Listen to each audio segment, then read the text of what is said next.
നമസ്കാരം. സോഡിയാക് മീഡിയയിലേക്ക് എല്ലാ പ്രേക്ഷകർക്കും സ്വാഗതം. 2026 ആഗസ്റ്റ് മാസത്തെ പുണർദ നക്ഷത്രക്കാരുടെ നക്ഷത്രഫലം ഒന്ന് പരിശോധിച്ച് നോക്കാം. പുണർദ നക്ഷത്രക്കാർക്ക് കഴിഞ്ഞ മാസം പോലെ തന്നെ ഈ മാസം വളരെ അനുകൂലമായിരിക്കുന്ന ഗുണഫലങ്ങൾ അനുഭവിക്കാനായിട്ട് യോഗമുണ്ട്.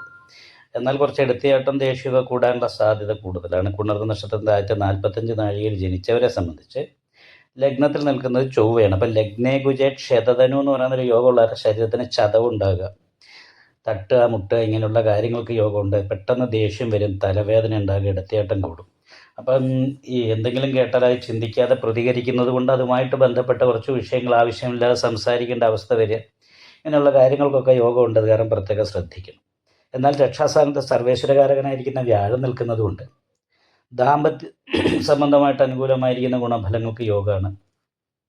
ദൈവാധീനം നല്ല രീതിയിലുണ്ട്. അത് കാരണം എന്ത് ചെയ്താലും അതിൽ അഭിവൃദ്ധി ഉണ്ടാകും. കർമാധിപതി നിവർത്തി സ്ഥാനാധിപതി ഉച്ചബലവാനായിട്ട് രക്ഷാസ്ഥാനത്ത് നിൽക്കുന്നവരുണ്ട്.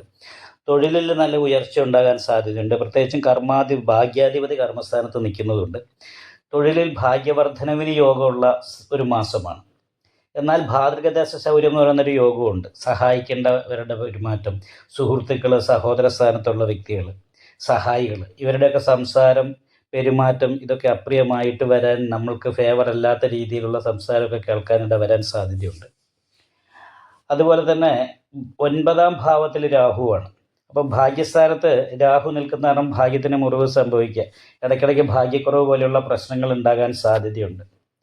അത് ഭാഗ്യാധിപതിക്ക് അഷ്ടമാധിപത്യം കൂടി വഹിച്ചിട്ട് കർമ്മസ്ഥാനത്ത് നിൽക്കുന്ന നേരം ചില സമയത്ത് ഈ ഭാഗ്യദോഷം പോലെയുള്ള കാര്യങ്ങൾ, അതായത് ശത്രുദോഷം പോലെയുള്ള വിഷയങ്ങൾ, ഗുരുശാപം, ശത്രുദോഷം, നാഗദോഷമൊക്കെ ഉണ്ടെങ്കിൽ ഈ അഷ്ടമാധിപത്യം കൂടി ശനിക്കുള്ളത് കൊണ്ട് ഭാഗ്യാധിപതിയെ പോലെ തന്നെ അഷ്ടമാധിപതിയുടേതായിരിക്കുന്ന സ്വഭാവവും കൂടി അനുഭവിക്കേണ്ടി വരും.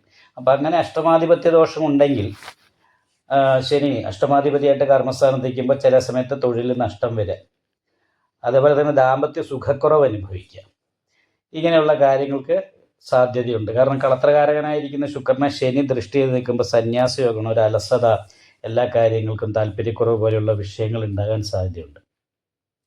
അത് മാത്രമല്ല, കാലിൻ്റെ മുട്ടിന് മുകളിലേക്കുള്ള ഭാഗത്ത് ഞരമ്പ് സംബന്ധമായിട്ട് കാലുവേദന പോലെയുള്ള വിഷയങ്ങൾ, കഴുത്തുവേദന പോലെയുള്ള വിഷയങ്ങളൊക്കെ ഉണ്ടാകാനും സാധ്യതയുണ്ട്. പുണർദ നക്ഷത്രത്തിൻ്റെ അവസാനത്തെ 15 നാഴിക കർക്കിടകക്കൂറിലാണ്. കർക്കിടകക്കൂറുകാരെ സംബന്ധിച്ചുള്ള ജന്മരാമോനെ ദുഃഖം എന്ന് പറയുന്ന യോഗ ഏത് രീതിയിൽ മുന്നോട്ട് നീങ്ങിയാൽ അനുകൂലാവസ്ഥ ഉണ്ടാകുമെന്ന് കൃത്യമായിട്ടൊരു തീരുമാനം എടുക്കാൻ പറ്റാതെ എല്ലാ കാര്യങ്ങളും ഒരു കൺഫ്യൂഷനായിട്ട് നിൽക്കുന്നൊരു സമയമാണ്. അപ്പോൾ ദൈവാധീനക്കുറവിന് പരിഹാരമായിട്ട് വിഷ്ണു ക്ഷേത്രത്തിൽ നെയ്വിളക്ക്, ഭാഗ്യസൂക്താർച്ചന മുതലായിട്ടുള്ള വഴിപാടുകളൊക്കെ ചെയ്യണം. അതേപോലെ തന്നെ കണ്ടകശനി ദോഷം പുണർദ നക്ഷത്രത്തിന് 1045 നാഴികയിൽ ജനിച്ചവർക്കുള്ളതുകൊണ്ട് അയ്യപ്പ ക്ഷേത്രത്തിൽ നീരാഞ്ജനം വഴിപാട് ചെയ്യുക, നാഗപൂജ ചെയ്യുക. അപ്പോൾ ഈ പരിഹാരങ്ങളൊക്കെ ചെയ്യാൻ നല്ല രീതിയിൽ പ്രാർത്ഥന ഉണ്ടാകുകയും ചെയ്താൽ വലിയ തടസ്സങ്ങളില്ലാതെ ഈ മാസം പുണർദ നക്ഷത്രക്കാരെ സംബന്ധിച്ച് നല്ല രീതിയിലുള്ള ഗുണം അനുഭവിക്കാനായിട്ട് സാധിക്കുന്നതാണ്. നിങ്ങൾക്ക് ഈ വീഡിയോ ഇഷ്ടപ്പെട്ടാൽ ലൈക്ക് ചെയ്യുക, നിങ്ങളുടെ അഭിപ്രായങ്ങൾ കമൻറ്റ് ചെയ്യാം. ജ്യോതിഷവുമായി ബന്ധപ്പെട്ട കൂടുതൽ കാര്യങ്ങൾ അറിയാൻ ഈ ചാനൽ സബ്സ്ക്രൈബ് ചെയ്യുക. ഞങ്ങളുടെ ഓൺലൈൻ കൺസൾട്ടൻസി നമ്പർ താഴെ ഡിസ്ക്രിപ്ഷൻ ബോക്സിൽ കൊടുത്തിട്ടുണ്ട്. ആവശ്യമുള്ളവർക്ക് കോൺടാക്റ്റ് ചെയ്യാവുന്നതാണ്.